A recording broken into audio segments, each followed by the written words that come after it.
Maka segera Maisa Jenar pun melangkah masuk ke dalam goa dan merebahkan diri di atas sebuah tikar batang ilalang yang dibentangkan di atas sebuah batu panjang. Tetapi bagaimanapun ia berusaha untuk melupakan, meskipun hanya sejenak. Namun pikirannya tetap masih saja melingkar-lingkar kepada seruling gading. Tiba-tiba saja Maisa Jenar teringat sesuatu sampai ia terloncat berdiri. Bukankah seruling gading itu pada saat ia tinggalkan berada dalam keadaan yang lumpuh? Dan bukankah Ki Asem Gede telah meminjam biji bisa ularnya untuk mencoba menyembuhkan kelumpuhan itu? Ia jadi teringat pula kata-kata seruling gading bahwa ia mendapat suatu titipan untuknya. Karena pada saat pikirannya sedang digelisahkan oleh sikap tinggi hati orang itu, sampai ia tidak begitu memperhatikan kata-katanya. Titipan itu pastilah dari Ki Asem Gede untuk mengembalikan biji bisa yang telah menyembuhkan kaki seruling gading. Mengingat hal-hal itu semua, Maisa Jenar menjadi bimbang. Apakah Ki Asem Gede tidak mengatakan kepadanya bahwa barang yang dibawanya untuk itulah yang telah menyembuhkan kakinya? Atau Ki Asem Gede takut bahwa dengan demikian si tinggi hati itu menjadi semakin tersinggung? Mula-mula Maisa Jenar berhasrat untuk mengatakan hal itu. Tetapi niat itu diurungkan. Sebab kalau Ki Asem Gede saja tidak mau mengatakannya, pastilah ada sebabnya. Tetapi sejenak kemudian, mendadak wajah Maisa Jenar menjadi terang. Ia telah menemukan suatu cara untuk menyelesaikan masalahnya itu. Meskipun ia terpaksa sedikit menyombongkan diri, serta mempunyai kemungkinan yang berlawanan dengan tujuannya. Maka setelah mendapat pikiran yang demikian, agak legalah hatinya, sehingga pikirannya tidak lagi digelisahkan oleh kehadiran seruling gading. Bahkan tiba-tiba kembali ia bisa menikmati suara seruling yang lincah membentur dinding-dinding goa. Dalam tangkapan Maisa Jenar, seruling gading itu ingin bercerita tentang derai air laut yang membelai pantai. Suaranya gemericik berloncat-loncatan, alangkah riangnya. Seriang anak domba yang dilepaskan di padang hijau di bawah lindungan gembala yang pengasih. Namun tiba-tiba hampir mengejutkan. Nada itu melonjak berputaran, melukiskan datangnya topan yang dahsyat, serta kemudian mengguruh menimbulkan badai. Ombak yang dahsyat datang bergulung-gulung menghantam keriangan wajah pantai. Tetapi yang mengagumkan Maisa Jenar adalah seruling gading dalam lagunya yang gemuruh dahsyat itu berhasil menyelipkan sebuah nada yang melukiskan seolah-olah sebuah perahu kecil sedang berusaha mencapai pantai sambil melawan tantangan alam yang ganas itu. Tetapi mendadak lagu itu berhenti sampai sekian, sehingga Maisa Jenar agak terkejut pula karenanya. Rupanya seruling gading dengan demikian ingin mengatakan kepadanya bahwa ia sendiri dalam perjalanan hidupnya bagaikan sebuah perahu kecil yang diombang-ambingkan gelombang keadaan yang maha dahsyat. Namun demikian ia tetap berjuang untuk masa depannya,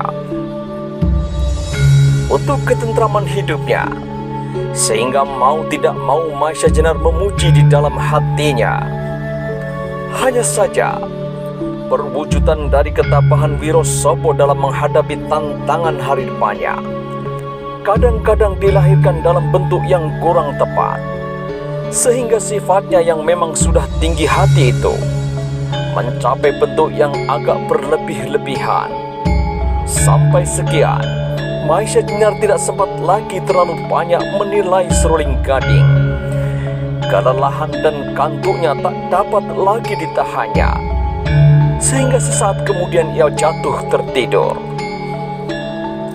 Seruling gading yang baru saja menempuh perjalanan yang cukup jauh, ditambah pula dengan pertempuran yang baru saja dilakukan, tidak pula kalah lelahnya. Maka ketika matahari sudah melewati puncak langit, segera ia pun terserang kantuk pula. Apalagi ketika angin silir mengusap tubuhnya, terasa betapa nyamannya. Karena itu segera seruling gading mencari tempat yang teduh di bawah bayangan pohon yang rindang untuk merebahkan diri. Dan sejenak kemudian ia pun tertidur. Baru ketika matahari hampir tenggelam, seruling gading terbangun oleh suara seruling. Alangkah terkejutnya ketika ia mendengar lagu yang berkumandang demikian merdunya. Ia sendiri sedemikian mahirnya meniup seruling sampai orang menyebutnya seruling gading. Tetapi di sini di padang rumput, di sela-sela hutan rimba, ia mendengar dengan telinganya sendiri suara seruling yang demikian indahnya, sampai ia sendiri tak dapat menilainya. Siapakah yang lebih pandai selain ia sendiri yang dapat julukan seruling gading? Siapakah peniup seruling di tengah-tengah padang ilalang ini? Lebih kagum lagi ketika ia mendengar bagaimana orang yang meniup seruling itu berusaha untuk mengulang kembali ceritanya yang telah diungkapkan lewat nada siang tadi. Cerita tentang derai air laut yang membelai pantai, gemericik berloncat-loncatan. Bahkan cerita itu kini dilengkapi dengan desir angin yang bermain bersama burung-burung camar yang berterbangan dengan lincahnya. Tetapi dengan tiba-tiba pula, nada itu melonjak melingkar-lingkar bagaikan topan yang dengan dahsyatnya menimbulkan putaran-putaran air serta gelombang yang bergolak mengerikan. Sedangkan di sela-sela riuhnya gelombang yang membentur pantai itu, terselip pula sebuah nada yang melukiskan seolah-olah sebuah perahu yang kecil sedang menyusup di antara gelegak ombak, berusaha untuk mencapai pantai. Sampai sekian perasaan seruling gading menjadi tegang. Ia tidak tahu siapakah yang telah meniup seruling sedemikian pandainya sehingga hampir mencapai tingkatan sempurna. Coba ia sama sekali tidak tahu maksud peniup seruling itu. Kenapa ia berusaha melukiskan kembali ceritanya? Meskipun dalam ungkapan yang berbeda, tetapi mempunyai bentuk yang sama. Tetapi tiba-tiba seruling gading berlonjak bangkit. Perahu kecil yang sedang berjuang mati-matian untuk mencapai pantai itu tiba-tiba terseret oleh deru gelombang dahsyat, serta kemudian diputar oleh topan yang ganas, sehingga nada lagu itu menjadi menjerit seperti tangis anak-anak yang kehilangan ibunya. Mendengar akhir lagu itu, hati seruling gading tersinggung bukan main. Taulah ia sekarang maksudnya, bahwa peniup seruling ingin menghinanya sebagai seorang yang minta belas kasihan, serta sedang berteriak-teriak minta pertolongan. Sebagai seorang yang tinggi hati, seruling gading marah bukan buatan. Darahnya tiba-tiba menjadi bergelora. Timbullah keinginannya untuk menjawab hinaan itu, serta menghantam lewat nada pula. Tetapi ketika ia ingin mengambil serulingnya dari dalam bajunya, kembali seruling gading terperanjat sampai menjerit nyaring karena marahnya. Serulingnya yang dibuat dari pring gading, serta tak pernah terpisah dari tubuhnya itu, ternyata sudah tidak ada lagi. Ketika sekali lagi ia memperhatikan warna suara yang masih saja melingkar-lingkar di telinganya, ternyata bahwa seruling itu adalah miliknya. Kembali seruling gading menggeram. 2 kali ia dihinakan oleh orang yang meniup seruling itu. Pertama-tama orang itu menuduhnya sebagai anak-anak yang berteriak-teriak minta belas kasihan. Sedang yang kedua, orang itu berhasil mencuri serulingnya tanpa diketahui. Maka cepat-cepat ia berdiri. Diangkatnya kepalanya untuk mengetahui dari mana arah suara seruling itu. Tetapi kembali darahnya meluap-luap. Suara seruling itu ternyata melingkar-lingkar tak tentu arahnya. Meskipun sudah beberapa lama ia mencoba untuk mengetahui, tetapi ia tidak berhasil. Semakin keras suara seruling itu, semakin ribut pulalah gemanya bersaut-sautan, susul menyusul dari segala arah. Sehingga semakin bingung pulalah seruling gading. Ia sendiri adalah seorang peniup seruling yang hampir sempurna pula. Tetapi ia tidak dapat memiliki tenaga lontar yang sedemikian membingungkan. Getaran yang dapat diisinya dengan tenaga hanyalah dapat untuk menghantam perasaan seseorang sebagai suatu tenaga kekerasan. Tetapi tenaga yang sedemikian lunak namun memusingkan tidaklah dipunyai.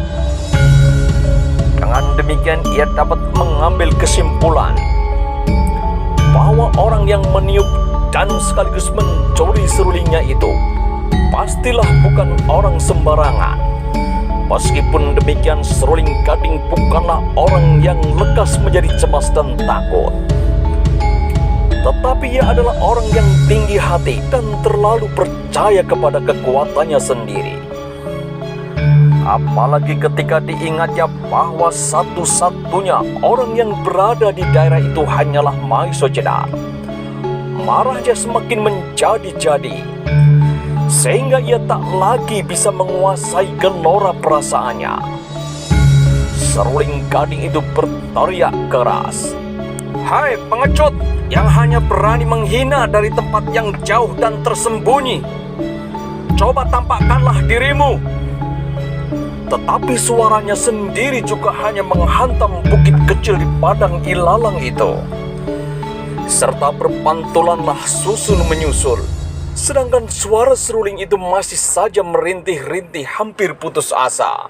Ketika suara teriakannya tidak mendapat sahutan, seruling gading semakin marah. Sekali lagi ia berteriak bertambah keras. Tetapi juga suaranya tak mendapat sahutan.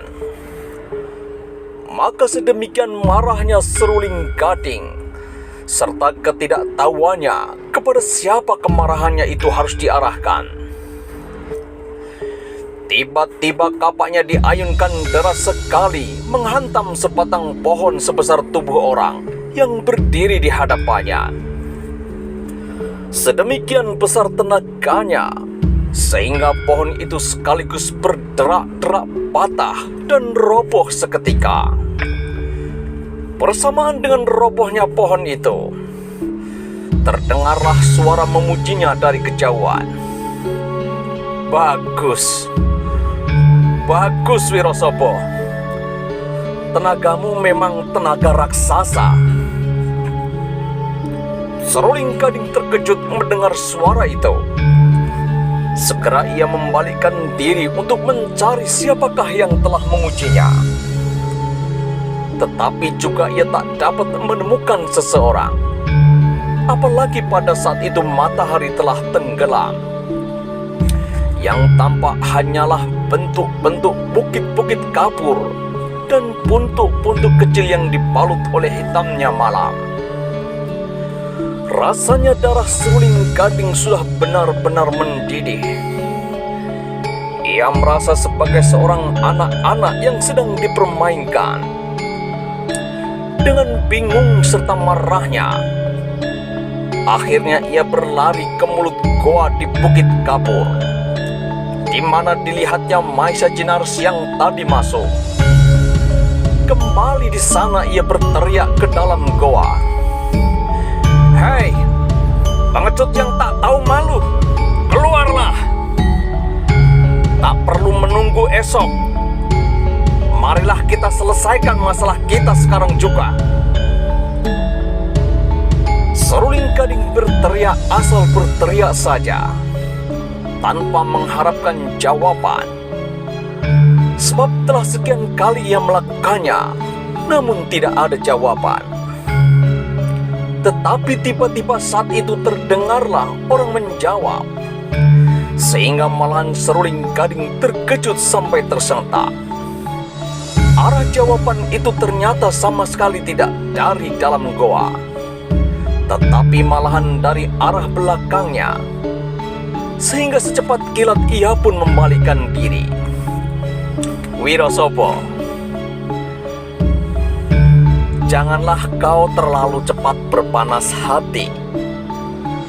Sebab dengan demikian itu akan mudah menghilangkan ketenangan berpikir. Kalau kau tidak lekas-lekas menjadi marah, mungkin kau tidak akan terlalu sulit mencari aku. Nah, disinilah aku." Mendengar kata-kata itu, serta ketika ia melihat bahwa orang yang dicarinya itu duduk di atas batu hitam, tempat ia meniup seruling siang tadi, tubuhnya menjadi gemetar karena kemarahan yang memuncak. Benar-benar ia dipermainkan.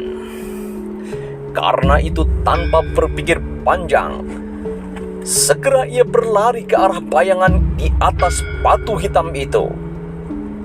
Apalagi ketika ia melihat bahwa orang yang dicari-carinya itu benar-benar Maisa Jenar, maka menggeremlah seruling gading. "Setan, kau jangan mencoba menolong dirimu, menakuti aku dengan permainan hantu-hantuan itu. Bagaimanapun juga, aku tetap dalam pendirianku menyelesaikan masalah kita dengan laku seorang jantan sekarang juga." Sementara itu bulan yang sudah tidak bulat lagi mulai menampakkan dirinya, seperti mengapung di langit, di antara mega-mega yang mengalir di hembus angin. Sinarnya yang kuning berpencaran di antara batang-batang talang serta bukit-bukit kapur. Di antara cahaya bulan berkedipan, wajah-wajah bintang yang iri hati atas karunia alam kepada bulan itu, yang memiliki kecantikan yang sempurna.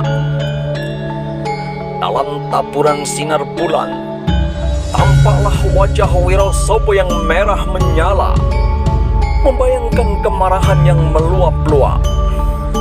Tangan kanannya menggenggam kapanya erat sekali, siap diayunkan untuk membelah kepala Maisa Jenar. Maisa Jenar melihat gelagat itu. Karena itu ia pun segera mempersiapkan diri. Meskipun tampaknya ia tidak mengubah sikap duduknya.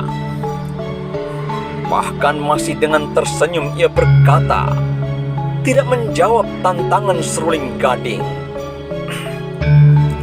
"Wirosopo, maafkan aku kalau aku meminjam serulingmu tanpa izinmu. Sebab aku tidak mau mengganggu dengan membangunkan tidurmu. Nampaknya kau terlalu nyenyak tidur. Mungkin kau pun sangat lelah setelah menempuh perjalanan yang begitu jauh, serta permainan pagi tadi yang sama sekali tidak menyenangkan." "Cukup!" bentak Wirosopo. "Jangan kau coba merendahkan aku. Sebaiknya kau jangan terlalu yakin akan kehebatanmu dengan mengalahkan Samparan dan Watu Gunung, serta dengan petunjukanmu pagi tadi.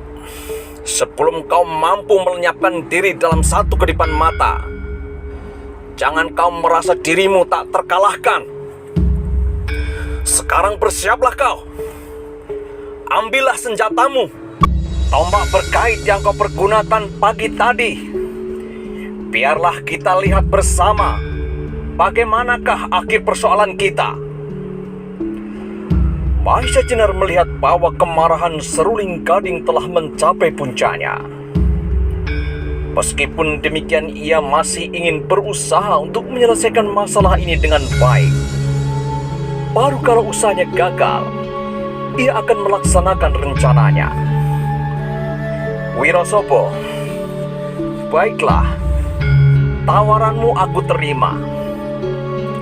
Tetapi, tidakkah kau ingin mendengarkan dari mulutku keterangan-keterangan yang barangkali belum kau pernah dengar sebelumnya?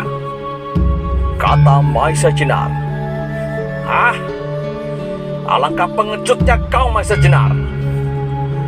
Dengan pembelaan-pembelaan itu kau ingin menghindari penyelesaian secara jantan dan kesatria. Kau barangkali ingin menjelaskan bahwa kau sama sekali tak mempunyai pamrih apa-apa dengan memasuki sayembara tanding itu. Kau tentu akan berkata bahwa karena kau adalah sahabat mertuaku, Ki Asem Gede. Tetapi pasti kau tidak mengatakan bahwa kau takut menghadapi cara penyelesaian seperti yang aku maui.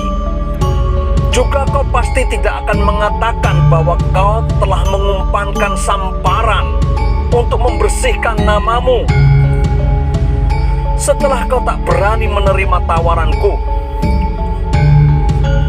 Wirosopo,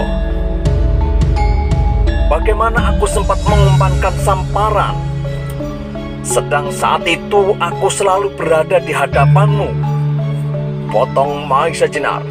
Oh, tidakkah ada pencuri yang berhasil mengambil milik orang lain di hadapan orang itu sendiri? Jawab seruling gading. Sampai sedemikian Maisa Jenar yakin bahwa seruling gading tidak lagi dapat diajak berunding. Karena itu, kemungkinan yang lain adalah menyelesaikan menurut rencananya. Maisa Jenar kemudian berkata, Wirosopo yang digelari orang seruling gading, kau adalah orang yang perkasa dengan memiliki kekuatan yang jauh lebih besar daripada kekuatan orang biasa. Seseorang yang belum pernah melihat kau mengayunkan kapakmu pun tentu akan menduga yang demikian itu. Dengan melihat senjatamu yang mempunyai ukuran terlalu besar bagi senjata umumnya, itu telah menunjukkan betapa tinggi hatimu. Kau adalah orang yang tidak dapat mendengarkan keterangan orang lain serta mendengarkan angan-anganmu sendiri saja. Tetapi Wirosopo, ketahuilah bahwa bagaimanapun perkasanya kau, jangan kau menepuk dada serta menyangka bahwa aku tidak berani menerima tantanganmu pada saat itu. Dengarlah apa yang dapat dilakukan oleh seorang yang lumpuh seperti kau pada waktu itu. Apa pula arti keperkasaanmu dengan hanya mampu duduk di pinggir ranjang? Belum lagi Maisa Jenar selesai dengan kata-katanya, Wirosopo sudah tidak dapat menahan diri lagi. Darahnya sudah bergelora membakar kepalanya. Karena itu dengan tidak mengucapkan sepatah kata pun, serta dengan menekan giginya, dihimpunnya segala kekuatannya, dan dengan dahsyatnya ia berteriak. Bersamaan dengan itu, kapak besarnya itu terangkat, dan dengan derasnya terayun mengarah kepala Maisa Jenar yang masih saja duduk di atas batu hitam itu. Memang Wirosopo benar-benar memiliki tenaga raksasa. Ayunan kapak yang dilambari kemarahan itu menimbulkan suara berdesing yang hebat sekali, sehingga seolah-olah bunyi sangkakala yang memberi pertanda bahwa Dewa Maut akan melakukan kewajibannya. Tetapi sementara itu Maisa Jenar telah siap pula. Memang ia menunggu-nunggu saat yang demikian itu. Saat kemarahan Wirosobo mencapai puncaknya, maka ketika kapak itu dengan cepatnya mengarah ke kepalanya, ia pun segera meloncat selangkah ke samping, sehingga kapak itu tidak mengenai sasarannya. Demikian kerasnya Wirosobo menghantam senjatanya. Maka ketika kapak itu tak mengenai Maisa Jenar, terhantamlah batu hitam yang semula dipakai sebagai tempat duduk Maisa Jenar. Dan ternyatalah betapa besar kekuatan Wirosobo. Dalam benturan itu berderailah bunga-bunga api, serta bertebaranlah pecahan-pecahan yang dilemparkan dari luka batu hitam itu, yang ditimbulkan karena hantaman kapak Wirosobo, meskipun batu itu sangatlah keras. Melihat luka di atas batu hitam itu, Maisa Jenar memuji di dalam hatinya. Tetapi sementara itu sampailah ia di puncak permainannya. Ia ingin menaklukkan ketinggian hati seruling gading dengan sebuah pertunjukan yang tak kalah seramnya. Dalam waktu yang sekejap itu, segera ia mengatur jalan pernafasannya, memusatkan perhatian serta kekuatannya di sisi telapak tangan kanannya. Segera disilangkannya tangan kirinya di muka dada. Satu kakinya diangkat ke depan serta tangan kanannya diangkat tinggi-tinggi. Sejenak kemudian dengan garangnya ia meloncat ke depan batu itu. Dan sebelum Wirosobo menarik kapanya, segera Maisa Jenar menyusul menghantam batu hitam itu dengan tangannya yang dilambari dengan ilmu Sosro Birowo. Alangkah dahsyat akibatnya. Batu hitam yang sedemikian kerasnya, yang terluka tak sampai sejengkal oleh pukulan kapak Wirosobo, dengan tenaga raksasanya pada saat itu, dengan bunyi yang mengejutkan pecah berserakan ke arah sisi telapak tangan Maisa Jenar. Wirosobo terkejut bukan kepala. Sampai tanpa disengaja ia terloncat surut, serta kapaknya terlepas dari tangannya. Tubuhnya menggigil, serta jantungnya berdegupan tanpa dapat dikuasainya. Sampai beberapa saat ia berdiri termangu, serta kehilangan kesadaran, dan tak mengerti apa yang harus dilakukannya. Karena ia telah melihat suatu kejadian yang sama sekali tak dapat dibayangkan sebelumnya. Demikianlah sampai beberapa saat Wirosobo berdiri kaku, sampai tiba-tiba terasa pundaknya ditepuk orang. Dengan geragapan ia memandang kepada orang itu, yang tidak lain adalah Maisa Jenar, yang membangunkannya sambil berkata, "Tenangkanlah hatimu, Wirosobo. Itu tadi hanyalah sebuah permainan yang jelek." Wirosobo masih belum memiliki seluruh kesadarannya, sehingga ia tidak dapat menjawab kata-kata Maisa Jenar, kecuali memandangnya dengan pandangan yang berputar-putar kebingungan. Sampai kembali Maisa Jenar berkata, sambil menuntunnya duduk di atas sebuah gundukan tanah, "Wirosobo, lupakanlah semua yang telah terjadi. Marilah kita bercakap-cakap sebagai sahabat yang telah beberapa lama kita tidak bertemu. Bukankah kau dapat banyak bercerita tentang Ki Asem Gede, Kakang Dalang Mantingan, Kakang Demang Pananggalan, serta sahabat-sahabat lain di Pucangan dan di Prambanan. Sesudah itu, aku juga banyak sekali mempunyai cerita yang barangkali menarik bagimu.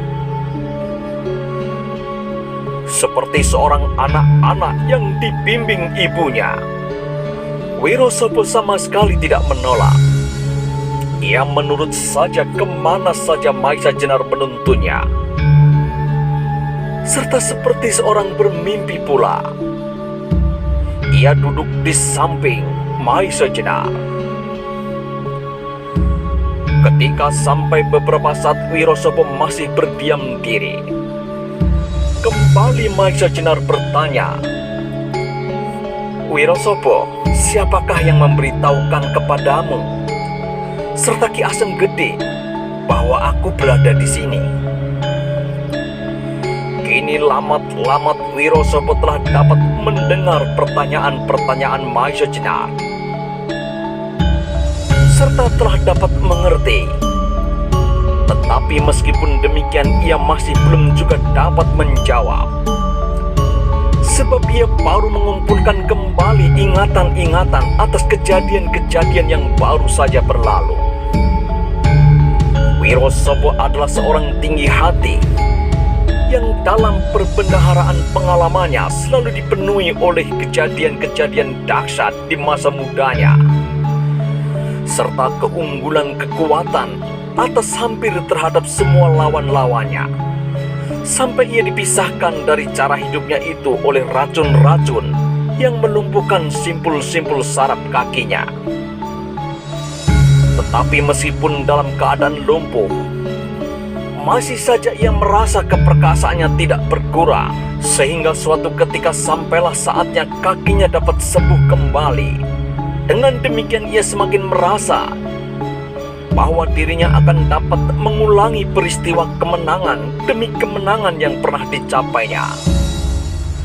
Apalagi pada saat itu, ia menghadapi suatu peristiwa yang menurut pendapatnya adalah suatu hinaan bagi sifat kejantanannya. Kehadiran Maisa Jenar yang telah membebaskan istrinya dari tangan Samparan diterimanya dengan pengertian yang salah.